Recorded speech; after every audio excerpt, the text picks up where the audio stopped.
한국은 에너지의 90%, 식량의 70% 이상을 수입에 의존하고 있습니다.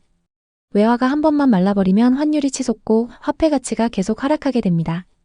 그렇게 되면 공실 상가들과 빌라, 오피스텔, 미분양 아파트가 폭락할 수 있습니다.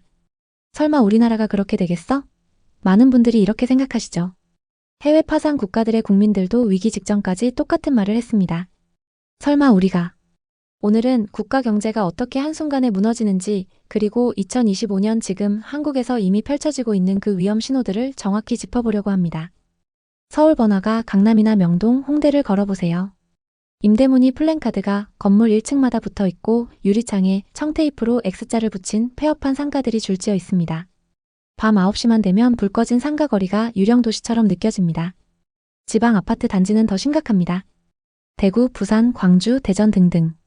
2024년, 2025년 사이 지방 미분양 아파트가 6만 호를 훌쩍 넘었고 일부 단지는 분양가보다 수억씩 떨어진 급매물이 쌓여 있습니다. 역대급 마이너스 프리미엄이라는 말이 뉴스에 매일 나오고 있죠. 경매에 넘어가도 유찰되고 또 유찰되고 결국 건설사, 시행사, 은행까지 줄도산 위기로 이어지고 있습니다. 수도권의 상황도 좋지 않습니다. 송도에는 마이너스 프리미엄 1억까지 빠진 분양권 매물이 쌓여 있고 파주 운정신도시와 평택 고덕신도시의 아파트들은 고점 대비 30% 이상 빠져 있습니다. 그리고 지금 이 순간도 수백만 가구가 이자 폭탄에 맞고 있습니다. 2022년 2%대였던 변동금리가 2025년 하반기 6%까지 치솟았습니다. 월 이자 100만 원 내던 집이 어느 날 갑자기 200만 원, 250만 원이 됐습니다. 한 달 수입의 절반 이상이 이자로 나가면서 생활이 어려운 사람들이 늘고 있습니다. 결국 버티지 못하고 집을 팔려고 하는데 집값은 계속 떨어지니까 원하는 가격에 팔 수도 없습니다. 그냥 팔자니 평생 모은 돈 전부를 잃는 지옥 같은 상황이 펼쳐질 겁니다. 이게 지금 2025년 대한민국에서 벌어지고 있는 현실입니다. 여기에 원화 가치가 계속 폭락하며 물가가 계속 치솟으면 소비가 위축될 텐데요. 그렇게 되면 자영업자들이 줄줄이 폐업하고 공실은 점점 늘어나고 대한민국 전체 소비시장이 무너질 수 있습니다. 2025년 현재 한국 경제를 둘러싼 불안 신호들이 곳곳에서 감지됩니다. 우리나라의 성장률을 1% 수준으로 전망하고 있습니다. 반도체와 자동차라는 두 축이 있지만 경제 전반이 흔들리고 있으며 원달러 환율이 1,460원을 넘으면서 원화 가치가 계속 하락하고 있습니다. 게다가 AI가 급속도로 발전하면서 수많은 일자리들이 사라지고 있습니다. 그런데 진짜 심각한 문제는 다른 곳에 있습니다. 부동산 프로젝트 파이낸싱, 즉 PF 부실입니다. 건설회사들이 개발을 위해 빌린 돈을 제때 갚지 못하면서 저축은행을 시작으로 금융권 전체가 흔들릴 수 있는 상황입니다. 전문가들은 부실 규모가 수십조 원에 이를 수 있다고 경고합니다. 금융위기 때 많은 회사들이 파산했던 것과 똑같은 그림이 나올 수 있습니다. 가계부채도 여전히 시한폭탄입니다. 약 1900조에 달하는 가계부채, GDP 대비 비율은 세계 최고 수준입니다. 전세대출까지 합치면 그 규모는 상상을 초월합니다. 지난 몇 년간 급격한 금리 인상으로 변동금리 대출을 받은 사람들은 이자 부담이 2배 가까이 뛰는 충격을 겪었습니다. 집값은 떨어지는데 이자는 치솟으니 버티지 못하고 집을 내놓는 사람들이 급증하고 있습니다. 이 연쇄 반응이 퍼지면 부동산 시장 전체가 무너질 수 있습니다. 해외 국가들이 파산 위기에 처했던 모든 과정은 놀라울 만큼 비슷했습니다. 외채가 쌓이고 외국 자본이 빠져나가고 통화 가치가 폭락했습니다. 그러다 보니 수입품 가격이 치솟고 은행이 예금 인출을 막고 결국 모두가 빈곤층으로 한꺼번에 추락했습니다. 한국은 에너지와 식량을 거의 100% 수입에 의존합니다. 외화가 마르거나 글로벌 공급망이 한 번만 흔들려도 물가가 치솟는 상황이 현실이 될 수 있습니다. 지금 한국에서 보이는 위험 신호들은 서로 연결되어 있습니다. PF 부실이 금융권 전체를 흔들고 수출이 줄면 기업 실적이 악화되고 고용이 줄면 소비가 얼어붙게 됩니다. 출산율 세계 최저로 인한 인구 절벽은 연금과 건강보험 고갈을 앞당기고 중국과 미국의 경제 상황은 우리의 수출 수입 시장을 뒤흔들고 있습니다. 여기에 내수 위축까지 더해지면 위기 때처럼 골든타임을 놓칠 가능성이 큽니다. 그래도 정부가 어떻게든 해주겠지 이렇게 생각하실 수 있습니다. 하지만 정부와 한국은행이 모든 걸 해결할 수 있는 건 아닙니다. 금리를 내리고 돈을 풀 수는 있어도 그것도 어느 정도 한계가 있습니다. 한국을 아파트 공화국이라고 부르기도 합니다. 아파트가 안전자산이라는 인식이 강해지면서 너도 나도 아파트에 살길 원하죠. 이런 현상 때문에 더 큰 위기가 찾아올 수 있는데요. 신축 아파트를 분양받을 때, 구축 아파트를 매수할 때, 또 전세로 들어갈 때 모두 대출을 받습니다. 계속 대출을 받고 있는데 이 대출은 언제까지 받을 수 있을까요? 더 심각한 건 이걸 알면서도 막을 수 없다는 겁니다. 한국은 지금 주거지의 선택지가 사실상 사라졌다고 볼 수 있습니다. 집을 산다면 아파트, 전세를 들어도 아파트, 또 결혼을 해도 아파트, 그리고 아이를 키울 때도 아파트. 단독주택은 낯설고 빌라와 다세대는 불안하며 다른 형태의 주거는 고려 대상에서 점점 사라지고 있습니다. 이처럼 아파트는 단순히 건물이 아니라 한 세대의 성장기와 가족의 추억이 녹아있는 하나의 문화적 공간으로 자리 잡았습니다. 그러나 여기서 큰 문제가 발생하고 있습니다. 아파트라는 이 익숙하고 편안한 공간이 빠르게 늙어가고 있으며 그 변화는 예상보다 훨씬 빠르고 훨씬 직접적으로 우리 삶을 흔들고 있습니다. 아파트 공화국이라는 표현이 이제는 과장이 아닌 시대, 이 구조가 앞으로도 지속될 수 있을지 반드시 짚고 넘어가야 합니다. 아파트는 처음부터 특별한 공간이었습니다. 1970년대, 80년대에 한국에서 아파트는 혁명이었습니다. 단칸방에서 벗어나 가족이 함께 지낼 수 있는 공간, 비가 새지 않는 방, 깨끗한 화장실, 그리고 현대화라는 키워드를 온전히 담아낸 상징적인 공간이었습니다. 서울에 세워진 현대식 시범 아파트는 당시 한국 사회에 큰 충격이었습니다. 정형화된 구조, 규격화된 설계, 깔끔한 외관과 실내를 보고 모두 감탄했죠.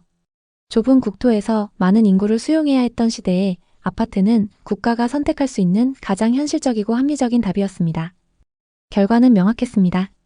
전체 주택 중 아파트 비중은 2%에서 65%로 폭발적으로 증가했고 현재 새로 짓는 주택의 90%가 아파트가 되었으며 거래되는 주택도 대부분 아파트입니다.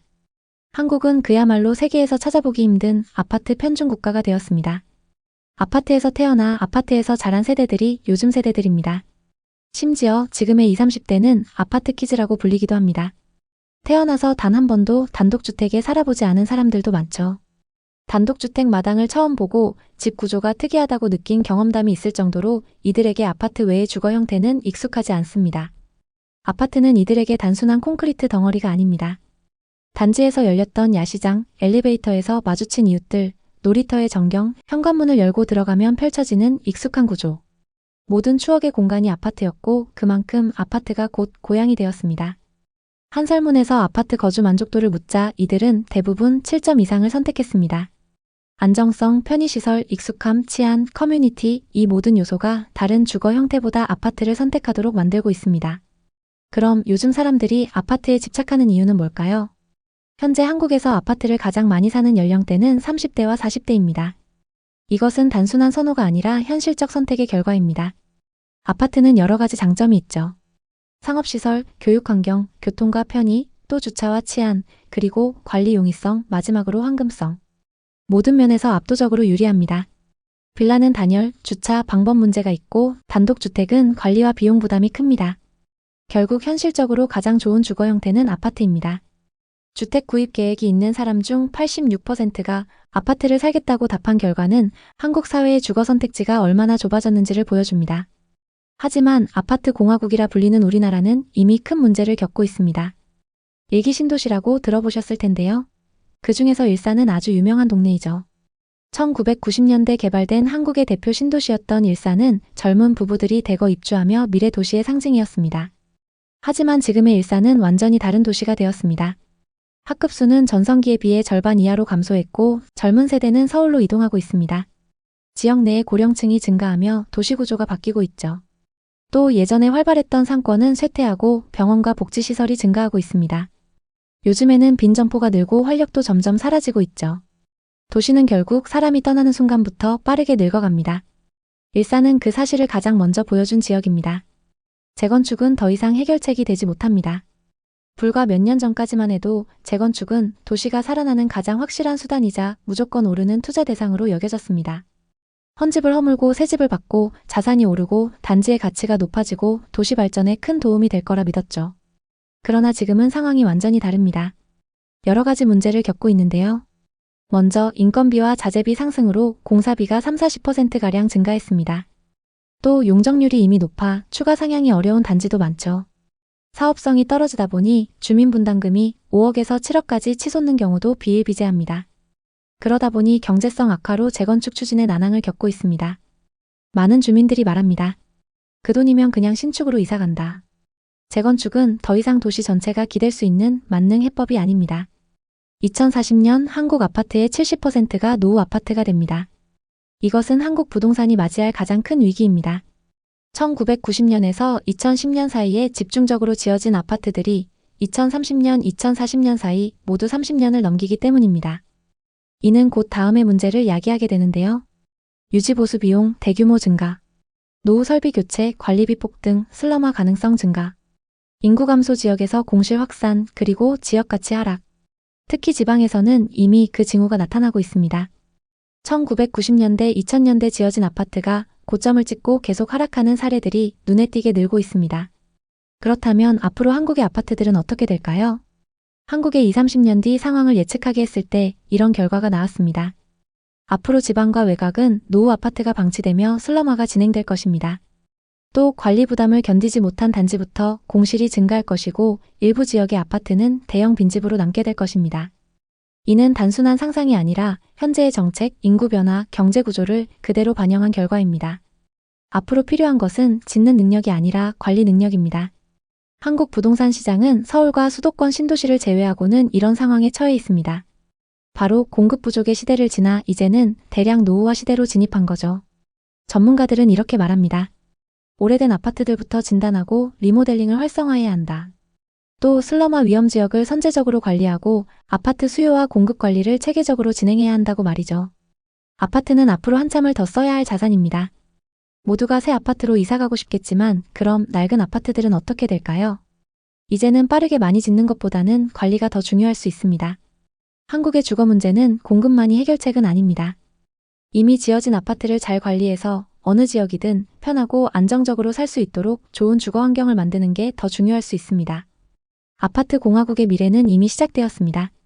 그리고 지금이야말로 그 미래를 준비해야 할 가장 중요한 시점인 것 같습니다. 오늘은 넘쳐나는 아파트 그리고 투자의 대상이 되어버린 아파트에 대해 다뤄봤습니다. 오늘 이야기가 마음에 드신다면 구독과 좋아요 부탁드립니다. 끝까지 시청해주셔서 감사합니다.